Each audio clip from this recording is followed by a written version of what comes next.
ਦੋਸਤੋ ਜਦੋਂ ਮੈਂ ਅਮਰੀਕਾ ਦਾ J1 ਟੀਚਰ ਵੀਜ਼ੇ ਦਾ ਵੀਡੀਓ ਬਣਾਇਆ ਉਸ ਤੋਂ ਬਾਅਦ ਮੈਸੇਜਾਂ ਦੀ ਬਰਮਾਰ ਹੋ ਗਈ। ਬੋਬੀ ਭਾਈ ਮੈਂ ਤੇ ਐਮਫਿਲ ਕੀਤਾ, ਮੈਂ MSc ਕੀਤੀ ਹੈ, ਮੈਂ ਜਨਾਬ ਮਾਸਟਰ ਡਿਗਰੀ ਫਰਾਂਸ ਕੀਤੀ, ਪ੍ਰੋਫੈਸ਼ਨਲ ਡਿਗਰੀ ਹੈ, PhD ਕੀਤੀ ਹੋਈਆਂ ਨੇ, 15 ਸਾਲ ਤੋਂ ਪੜ੍ਹਾ ਰਿਹਾ। ਤੇ ਮੈਂ ਹਿਸਾਬ ਬਣਾਇਆ ਯਾਰ ਇਹ ਸਾਰੇ ਲੋਕ ਤੇ ਓਵਰ ਕੁਆਲੀਫਾਈਡ ਨੇ ਟੀਚਰ ਵਾਸਤੇ, ਇਹਨਾਂ ਵਾਸਤੇ ਵੀ ਕੋਈ ਸਪੈਸ਼ਲ ਵੀਜ਼ਾ ਹੋਣਾ ਚਾਹੀਦਾ। ਅੱਜ ਮੈਂ ਉਹੀ ਵੀਜ਼ਾ ਲੈ ਕੇ ਆਇਆ ਵਾਂ ਜਿਹੜੇ ਹਾਈਲੀ ਕੁਆਲੀਫਾਈਡ ਜਾਂ ਹਾਈਲੀ ਪੜ੍ਹੇ ਲਿਖੇ ਲੋਕਾਂ ਵਾਸਤੇ ਹੈਗਾ। ਹੱਤਾ ਕਿ ਪੜ੍ਹਾਈ ਥੋੜੀ ਘੱਟ ਵੀ ਹੋਵੇ ਲੇਕਿਨ ਤਜਰਬਾ ਜ਼ਿਆਦਾ ਹੋਵੇ, ਉਹਨਾਂ ਵਾਸਤੇ ਵੀ ਇਹ ਵੀਜ਼ਾ ਬਹੁਤ ਅੱਛਾ ਹੈਗਾ। ਪੂਰੀ ਡਿਟੇਲ ਨਾਲ ਦੱਸਾਂਗਾ ਸਟੈਪ ਬਾय ਸਟੈਪ। ਚੈਨਲ ਨੂੰ ਸਬਸਕ੍ਰਾਈਬ ਕਰ ਲੈਣਾ, ਵੀਡੀਓ ਨੂੰ ਆਖਰ ਤੱਕ ਦੇਖਣਾ, ਕੋਈ ਲਾਈਕ ਸ਼ੇਅਰ ਕਮੈਂਟ ਕਰ ਦਿਆ ਕਰੋ। ਤੇ ਦੋਸਤੋ ਇਹ ਜਿਹੜਾ ਵੀਜ਼ਾ ਇਹ ਵੀ J1 ਕੈਟੇਗਰੀ ਦਾ ਵੀਜ਼ਾ, J1 ਬਹੁਤ ਵੱਡੀ ਕੈਟੇਗਰੀ ਹੈ।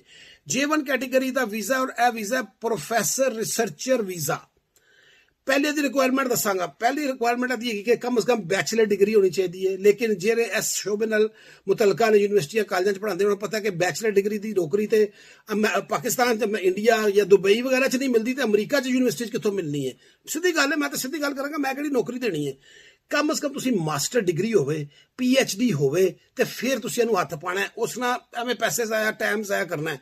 ਹਾਂ, ਬੈਚਲਰ ਡਿਗਰੀ ਵਾਲੇ ਨੂੰ ਮੈਂ ਮਨਾ ਨਹੀਂ ਕਰਾਂਗਾ ਅਪਲਾਈ ਕਰਨ ਵਾਸਤੇ, ਕਰੇ। मैं नो बॉडी है जरा मना करना, लेकिन मैं हकीकत दसना मेरा काम है। बैचलर डिग्री अगर पिछे 15 साल का 20 साल का तजर्बा लैके बैठा है फिर वो भी जबरदस्त है, वो भी बेहतरीन है, फिर वो करे, क्योंकि रिक्वायरमेंट तो बैचलर डिग्री है ना, तजर्बा उन्होंने जरा ना क्वालीफाई करवा देगा। इस वास्ते यह होगी रिक्वायरमेंट। दूसरी रिक्वायरमेंट है कि पढ़ाने का तजर्बा। PhD वाले तो कहते कोई मसला नहीं, PhD करे आ जाए, नो प्रॉब्लम, सानू कोई टेंशन नहीं। मास्टर डिग्री वाला कम से कम 2 साल पढ़ाया होवे, सारे कंपीटीशन है 2 साल तो ज्यादा होगा तो ज्यादा चांस होंगे। बैचलर का मैं तुहानू ऑलरेडी दसता है। हुण आ गई तीसरी रिक्वायरमेंट, इंग्लिश। इंग्लिश बहुत अच्छी होनी चाहिए ਇਹਦੇ ਵਾਸਤੇ। रोजमर्रा की इंग्लिश नहीं चलनी, hi how are you, thank you, I am sorry, ना ना ना, ਇਹਦੇ 'ਚ ਬਕਾਇਦਾ ਤੁਸੀਂ ਫਲੂਐਂਟ ਹੋਵੋ ਇੰਗਲਿਸ਼ ਦੇ ਵਿੱਚ। ਉਹ ਇੰਗਲਿਸ਼ ਚੱਲਣੀ, ਭਾਵੇਂ ਬ੍ਰਿਟਿਸ਼ ਇੰਗਲਿਸ਼ ਹੋਵੇ ਲੇਕਿਨ ਫਲੂਐਂਟ ਹੋਣੇ ਚਾਹੀਦੇ।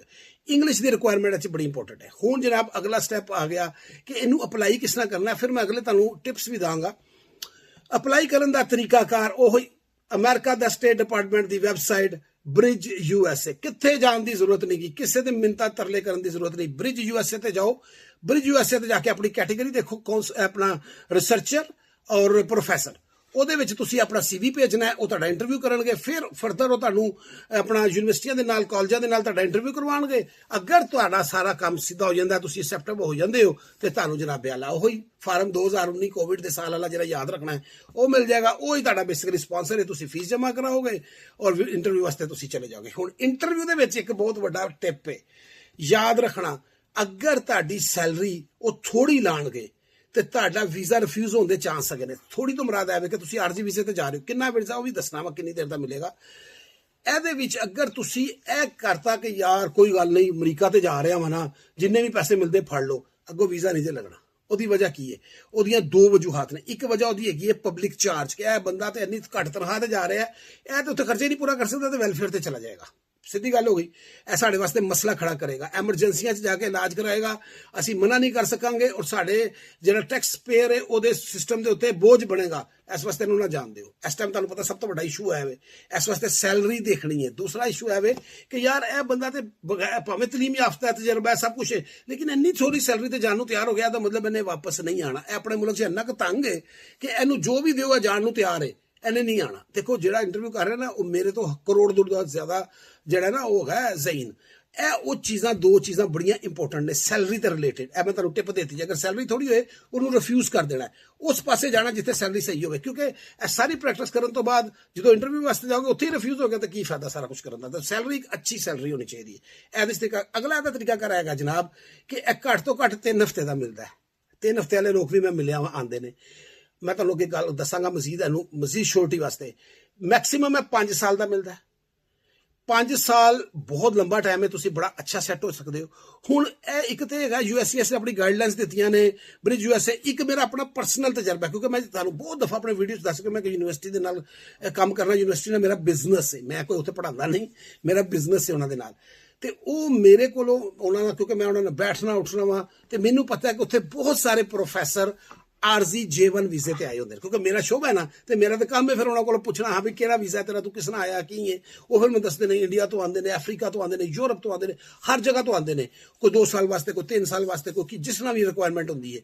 ਤੇ ਇਹ ਵਾਕਈ ਲੋਕ ਇੱਥੇ ਆਉਂਦੇ ਨੇ। ਉਹਨਾਂ ਦੀ ਇੰਗਲਿਸ਼ ਵਾਕਈ ਇੰਨੀ ਕੁ ਹੁੰਦੀ ਹੈ ਕਿ ਉਹ ਤੁਹਾਡੇ ਨਾਲ ਰੋਜ਼ਮਰਾ ਜ਼ਿੰਦਗੀ ਅੱਛੇ ਤਰੀਕੇ ਨਾਲ ਗੁਫ਼ਤਗੂ ਕਰ ਸਕਣ। ਇਹ ਮੇਰਾ ਦੇਖਿਆ ਵਾਲੀ ਗੱਲ ਹੈ, ਕੋਈ ਪੜ੍ਹੀ ਲਿਖੀ ਸੁਣੀ ਗੱਲ ਨਹੀਂ। ਹਰ ਸਾਲ ਪਿਛਲੇ ਤਕਰੀਬਨ 13-14 ਸਾਲਾਂ ਤੋਂ ਮੈਂ ਉਹਨਾਂ ਨਾਲ ਅਟੈਚ ਹਾਂ ਔਰ ਮੈਂ ਇਹ ਦੇਖ ਰਿਹਾ ਹਾਂ।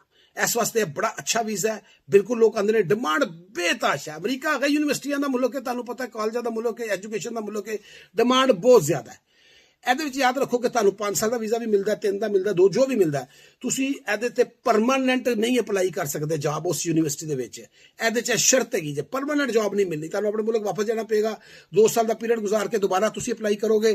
ਕਈ ਜਗ੍ਹਾ ਤੇ ਵੇਵਰ ਵੀ ਮਿਲ ਜਾਂਦਾ, ਉਹ ਅੱਜ ਸਾਡਾ ਮੌਜੂ ਨਹੀਂ ਹੈਗਾ, ਵੀ ਮੈਂ ਤੁਹਾਨੂੰ ਕਿਸੇ ਨੂੰ ਦੱਸਾਂਗਾ ਵੇਵਰ ਦਾ ਕੀ ਚੱਕਰ ਹੁੰਦਾ। ਵੇਵਰ ਵੀ ਮਿਲ ਜਾਂਦਾ, 2 ਸਾਲ ਨਹੀਂ ਰੁਕਣਾ ਪੈਂਦਾ, ਦੁਬਾਰਾ ਤੁਸੀਂ ਅਪਲਾਈ ਕਰ ਸਕਦੇ ਹੋ। ਲੇਕਿਨ ਉਹਦੀਆਂ ਕੁਝ ਹੋਰ ਕੰਡੀਸ਼ਨ ਨੇ। ਜ਼ਬਰਦਸਤ ਵੀਜ਼ਾ, ਪੜ੍ਹੇ ਲਿਖੇ ਹਾਈਲੀ ਕੁਆਲੀਫਾਈਡ ਲੋਕਾਂ ਵਾਸਤੇ ਇੱਕ ਬਿਹਤਰੀਨ ਚੀਜ਼ ਹੈ। ਇੱਕ ਦਰਵਾਜ਼ਾ ਖੁੱਲਦਾ ਅਮਰੀਕਾ ਦਾ, ਇਹਨੂੰ ਅਪਲਾਈ ਕਰੋ। ਇਹ ਸਾਰੇ ਸਟੈਪ ਨੂੰ ਤੁਸੀਂ ਫਾਲੋ ਕਰੋ, ਕਾਮਯਾਬੀ ਮਿਲੇਗੀ। ਚੈਨਲ ਨੂੰ ਸਬਸਕ੍ਰਾਈਬ ਕਰ ਲੈਣਾ। Thank you so much.